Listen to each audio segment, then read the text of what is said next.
So today I really want to give an introduction and a backstory and some background into why we should explore the Bhagavad Gita at all, why we explore the Mahabharata in which the Bhagavad Gita sits, and its relevance for us in our lives and what we can learn from the Gita. And I think it's the most profound spiritual text, draws from the nectar of thousands of years of spiritual culture of India.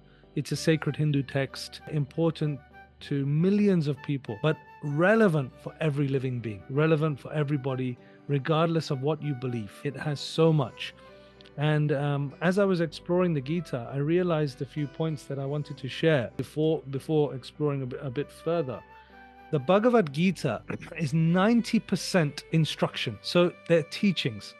And many people will explore the story, but the story of the Gita's words and texts, only 10%. The rest is profound spiritual teachings, life teachings, teachings on meditation, teachings on yoga, teachings on mindfulness, on fearlessness, on values, and that is really what we get from the Gita. So the other important point I want to make from the beginning is the Bhagavad Gita is within the Mahabharata. And for those who don't know, the Mahabharata is 4 times the length of the Iliad and the Odyssey combined. It is the longest spiritual poem or any poem in the world.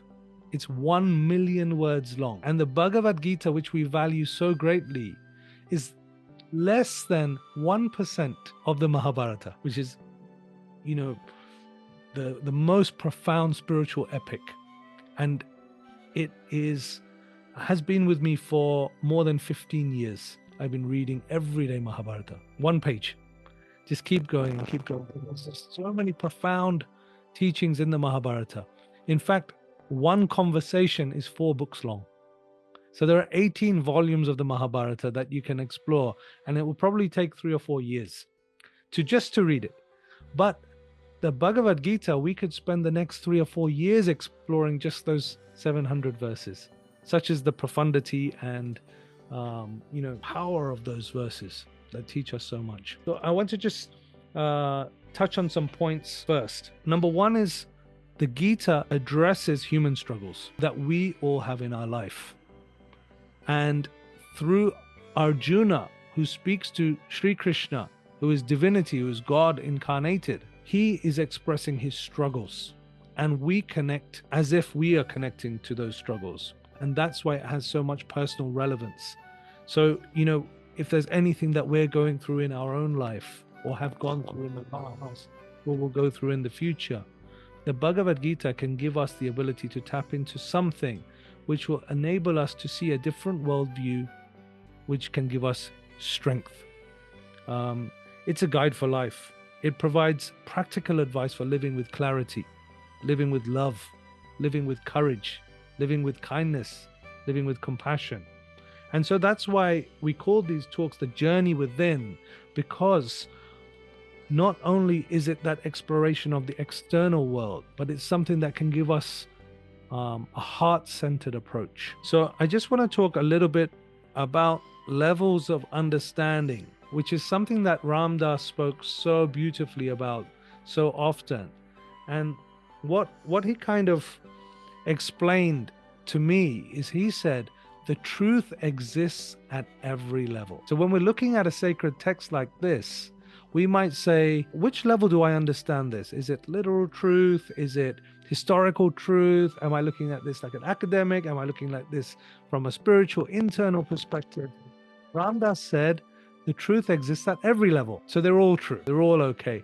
But I just want to take a little bit of time to explore some of those levels. So the first level, I would say, of levels of understanding the Gita and the Mahabharata, we can say is, firstly, the literal level. So this is a historical truth. This happened. This battle of the Kurukshetra field happened thousands of years ago, and it's a historical event. Now, some may argue it happened 2,000 years ago. Some may argue it happened 5,000 or 10,000 years ago. That's neither here nor there. For me, that's something to be argued here in the mind. So we're talking about a very literal understanding, or an academic understanding, where we're talking about the nuances and the teaching of the Gita, very literal level. And some people may, from a religious point of view, follow the text as literal truth, that it actually happened exactly as it said. So everything that's said in the Mahabharata happened, everything that Krishna says to Arjuna happened, and that's the literal truth approach. The next level, I would say, is very, very important. It's the dharma level, the moral level, the virtue level, which is the central, perhaps one of the major key themes and central themes of the Mahabharata and the Bhagavad Gita, is dharma and morality. So what lessons can we learn from these things? What can we learn about warfare? What can we learn about anger and desire and greed? What do we learn from the various different teachings in the Mahabharata from a moral or literal level? So we have the literal, and then the moral, and then the third layer. And I quite like these layers as something that we're progressing, perhaps even spiritually, towards an understanding, is the devotional level. God and his devotee. So people will position themselves as Hanuman would to Ram, bended on one knee in loving service and doing everything for Ram in a very bhakti, devotional love relationship with God. And so that is the level of connection, and something again that we'll explore as we're exploring the Bhagavad Gita. The fourth level, which I'd like to share, is the level of spirituality, whereby the Gita is a journey within as well as an external journey. So as there is water in the oceans, there's also water within our body. So that internal journey of the Atman, as the Upanishads would describe, and Brahman from that spiritual level. And the Gita is spoken of as an Upanishad, of an ancient Vedic text as well. So these multiple levels of understanding the Gita, and I would say go back to that line of Ram Dass, that the truth exists at every level. So as we're exploring these, sometimes I find when I'm reading the Gita or reading the Mahabharata, I will get multiple levels at the same time. A moral message may speak to me. A spiritual message may speak to me. A historical message may speak to me. And then another time I'm reading the Gita and something else might speak to me at a different time. So I don't look at the Bhagavad Gita as something of a book that we should read, complete, and then put away.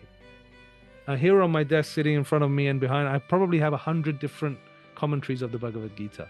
So many people have approached the Gita and seen that spiritual prism and received so many different messages from it, depending on their life, depending on their own individual experiences and karma, and that journey of their own thing. So I would say that we should live within the air of the Bhagavad Gita.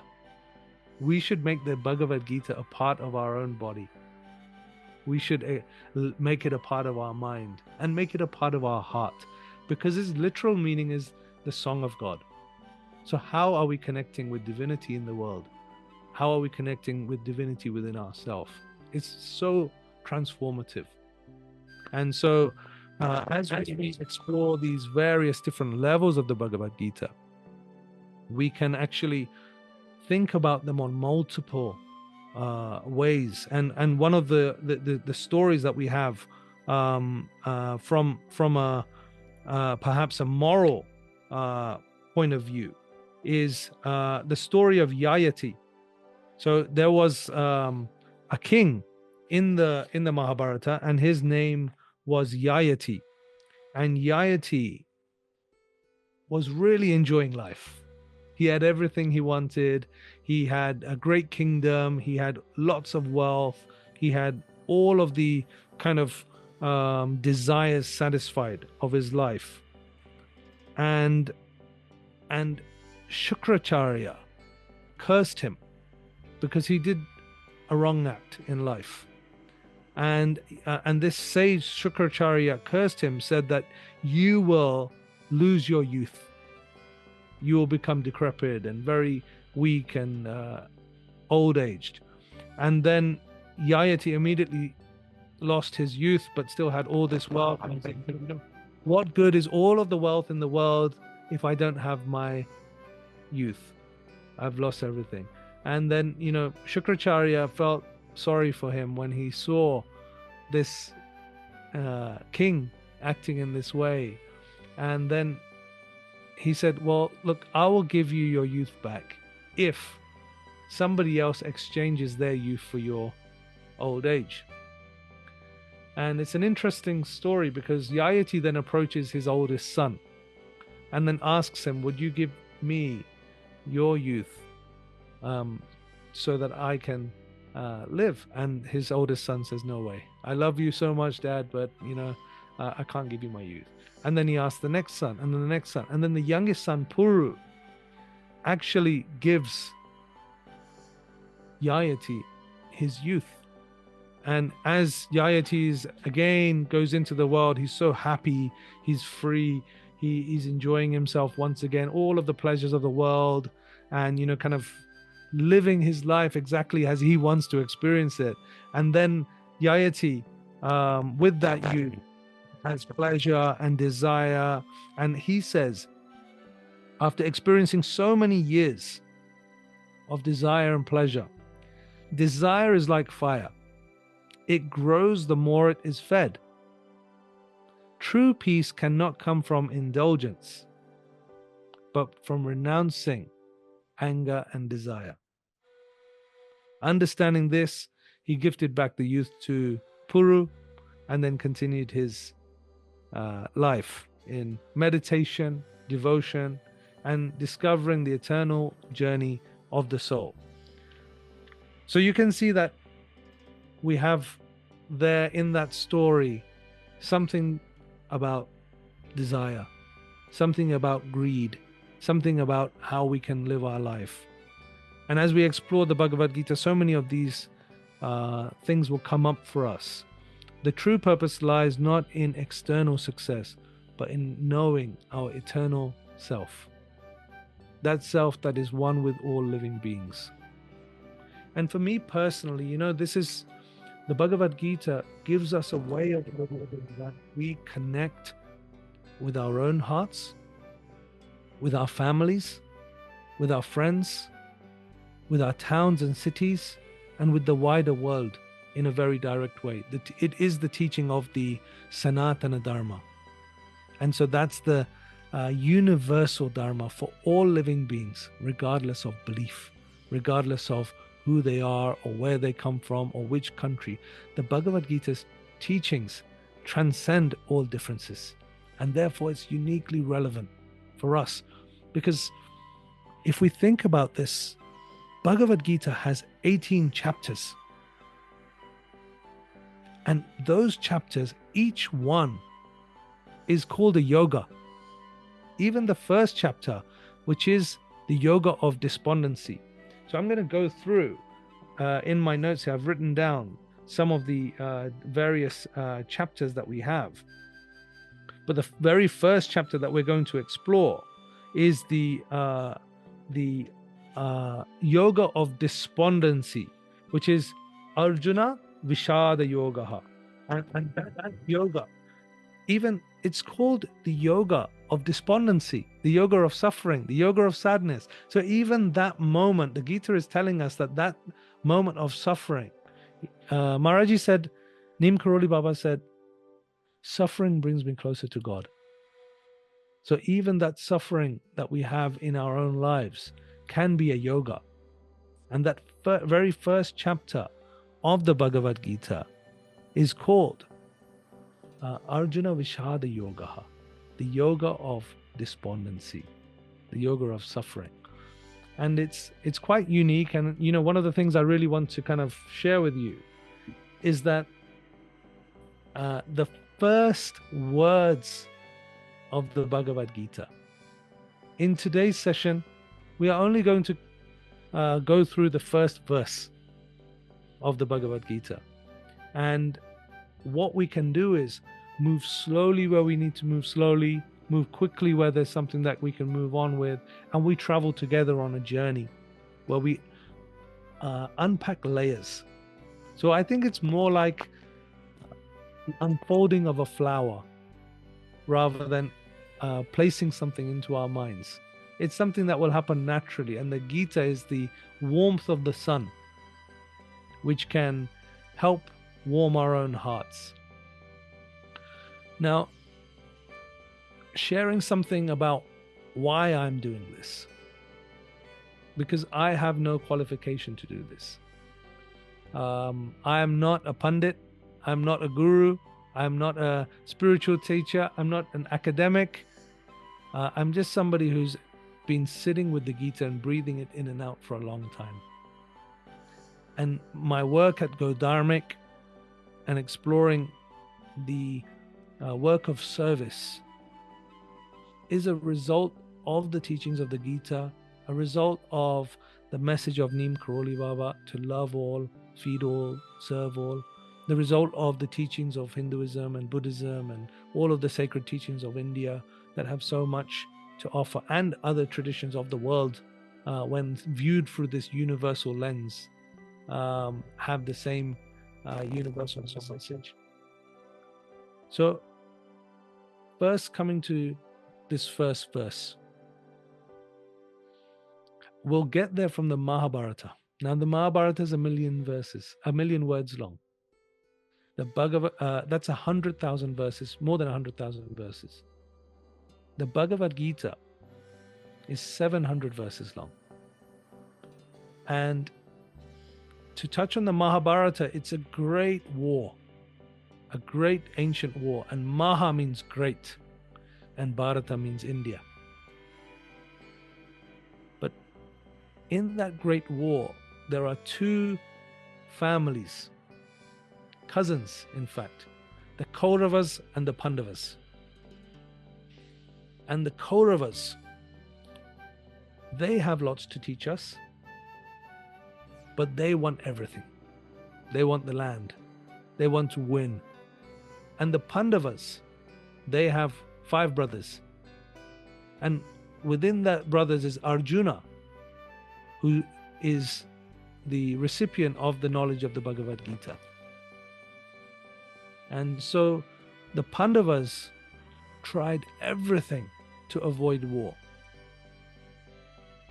And Krishna, who was equal to both sides throughout the entire Mahabharata, pleased with the Kauravas to not go through with war. Imagine God himself going to a country and pleading with the leaders to say, please do not fight. There is no need to fight. Give them some small land. Let them live peacefully. Let them live. Give them some small area to live, and then make peace. Because in war, we all lose. And the ultimate end, after so many struggles, so much difficulty, this war takes place. And Arjuna is standing on the battlefield with Krishna. And Krishna is telling Arjuna in a moment where he falls to bits. He says, I can't do this. He says, Krishna, let's go to the Himalayas. Let's meditate in the caves and leave this life. Let's not fight. These are our family members. Why should we fight? I think we would be much better off in the forest. Let's give up all this stuff. And I often think sometimes we feel like that in our own lives, where we think, oh, this work is so difficult. Maybe I'll quit this job. Maybe I'll just go and open a coffee shop on the beach.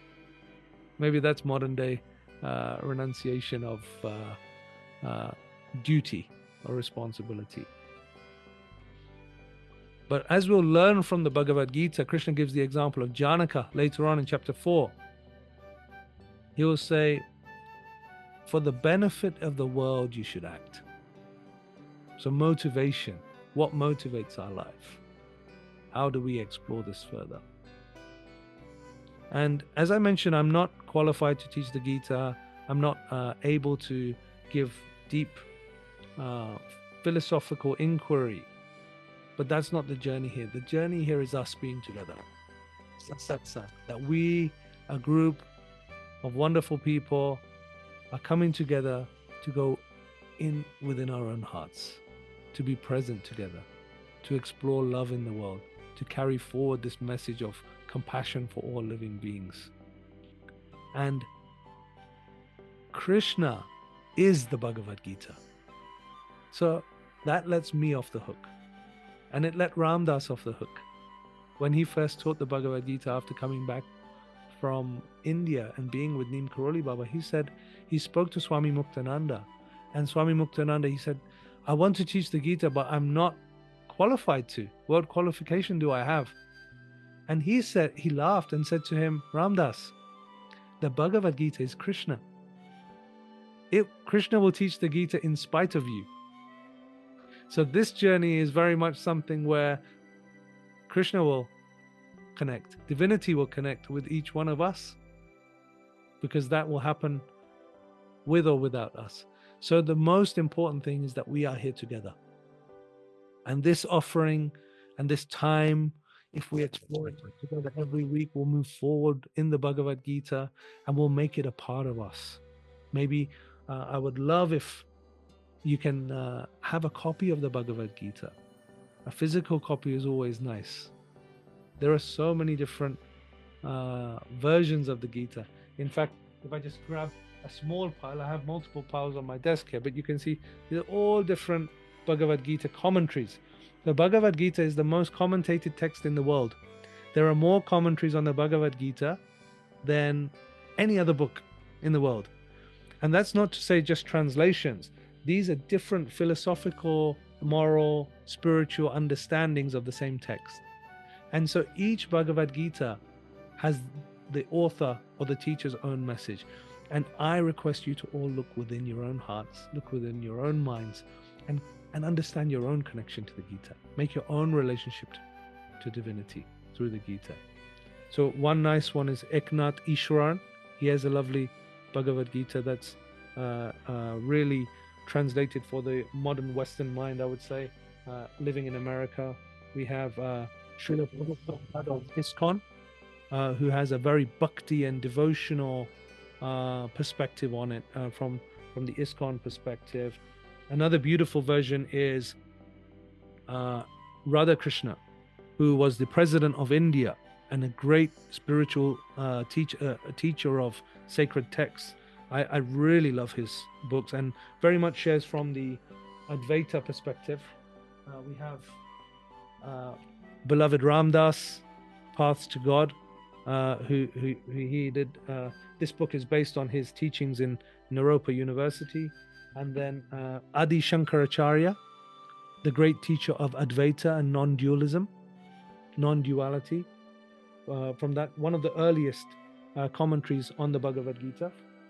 And then so many are there. And then you can even look at modern ones like mythologists like Devdutt Patnaik. Personally, I don't like to view the Gita in terms of just mythology. I don't think it does it justice. I think there's so much to it. It's a sacred text. It's a spiritual text. And therefore we should honor it in that same way and revere it, not just as a text of mythology. This is a very beautiful small version of Annie Besant, who was a teacher in India who explored the Gita. One that Krishna Das recommended to me around 20 years ago is the Yoga of the Bhagavad Gita by Sri Krishna Prem. Also very special. Sri Krishna Prem was working with the British during colonial rule, and he became so inspired by the Gita that he went and stayed in an ashram and really became a spiritual leader himself. And this is an extraordinary text. It's very dense, takes a long time to work with, but all of these are operating at different levels of understanding, and I find them all uniquely fascinating and all true from their own lens. So that's there. So now we'll move to the first verse of the Bhagavad Gita. And in the first verse, I believe the Gita's very first verses have the entire message of what we're about, what this whole journey is about. And it's spoken by Dhritarashtra, who inquires to Sanjaya. First he asks, on the battlefield, the Kurus on one side, the Pandavas on the other side, what is happening? And he's speaking to Sanjaya. And Sanjaya is his guide, and Sanjaya has vision. So he can see what is happening on the battlefield in Kurukshetra. So the first words we read, Dhritarashtra Uvacha, Dharmakshetre Kurukshetre Samaveta Yuyutsavaha Mamaka Pandavascheva Kimakurvata Sanjaya. The first two words are Dharmakshetre Kurukshetre. Dharmakshetre means the field of Dharma. Kurukshetra is the land where the battle's about to take place. The earth. Here. Right here. Dharmakshetre Kurukshetra. For me to explore those words, I really believe that this whole spiritual journey is right here in our lives, with our loved ones, with our families, with the experiences at work, with the children, with the friends, in the workplace, wherever we are. This is Kurukshetra. And Dharmakshetra is the application of that. So it's our own lives is where the spiritual battle takes place. And therefore what these first words are teaching us as we will go into the Gita further and further is it's right here, right now. It's not somewhere else. The Bhagavad Gita's essence is that, our meditation practice, our prayer, our kirtan, and whatever we do is to prepare us for the rest of the day. So one of the requests what I'll have, which I would love for everybody can do this, is to have a place in your home where you can keep a small puja table, you can keep some sacred images of saints and sages and gods that you connect with, and that every day you can spend some small time there to meditate, to pray, to go inward, to go outward, to send some love to all beings in the world, and then carry that forward. So Dharmakshetra Kurukshetra for me is that this is about life. This is about our lives and how we see ourselves, and then how we will go on to serve the rest of the world, rest of humanity. How we can apply that in a practical way, here and now. And so that's really where the Bhagavad Gita can give us a guide to life. I hope that we can, on this journey, make the Bhagavad Gita something that we take with us for life. I'm committing to this journey. And I hope you can commit to being on this journey with me as well. And we can explore the Bhagavad Gita in very deep detail. And if you have a physical copy, in fact, what I'll do is I'll try to send everybody the first chapter text with the translation via emails. And then that email you can keep on file and just go through the verses if you don't have a physical copy. But if you have that physical copy, perhaps between now and next week, you can just read 3 or 4 verses and explore those 3 or 4 verses, and not really need to go into too much detail with them. But these first few verses that we are exploring, just these first 2 words even that we're exploring, Dharmakshetre Kurukshetre, Dharmakshetre Kurukshetre, Dharmakshetre Kurukshetre. The spiritual life is our lives. This is it right here. Even those words of the Bhagavad Gita, like a mantra. And the mantra that Ram Dass, apart from Ram Nam, he would always teach Ram, Ram, Ram, Ram, chanting Ram Nam wherever you could see him. The other main mantra he really taught us to practice was, I am loving awareness. I am loving awareness. I am loving awareness. Somehow, after so much meditation on these first two words of the Bhagavad Gita, I connected Dharmakshetre, Kurukshetre, I am loving awareness. That this is the awareness of the world, this entire cosmos and universe, and where we are in billions of miles in every direction, there's no life. But right here we know that there is life, and that means that there's love. And God is love. So if we have that Dharmakshetra, the spiritual energy, the spiritual mood, the bhav of connection in Kurukshetra, that is, I am loving awareness. I am loving awareness. And exploring love and exploring awareness, for me, is really the essence of the teachings of India. Bhakti and jnana, knowledge.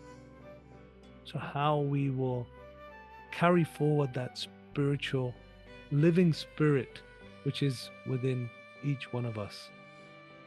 And the Bhagavad Gita will be that tool through these 18 different yogas that we will explore for accessing that living spirit.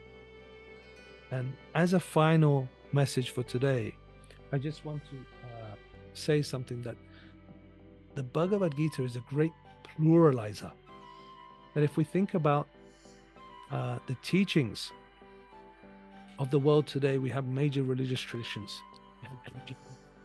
We have Hinduism, Buddhism, Sikhism, Christianity, Islam, Judaism, so many traditions, Zoroastrianism, so many traditions in the world.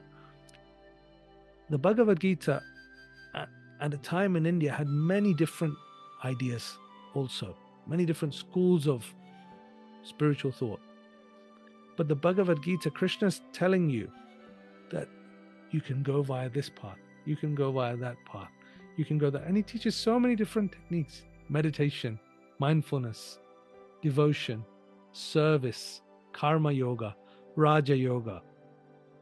That's really profound for us to take today, in a world where we always say, my way is the right way. And I think Krishna will tell us that in the Gita, that if somebody tells you my way is the right way, then they don't know the way. Because this is something that transcends just the path. It's beyond that. It's that space beyond where words can take us. So if we consider the Bhagavad Gita as an Upanishad, we can say Upanishad means to sit near the truth, to go close to that truth, to hear that truth. But it's not the truth, because the truth is beyond words. It's in spiritual quality. So we go from this very literal world to moral understanding, stories and teachings, to spiritual, to devotional, and then also spiritual, where it's all one. And a good place for us to perhaps pause on is to reflect on these words. Sab ek, which Neem Karoli Baba said. All one. Sab means all, and ek means one.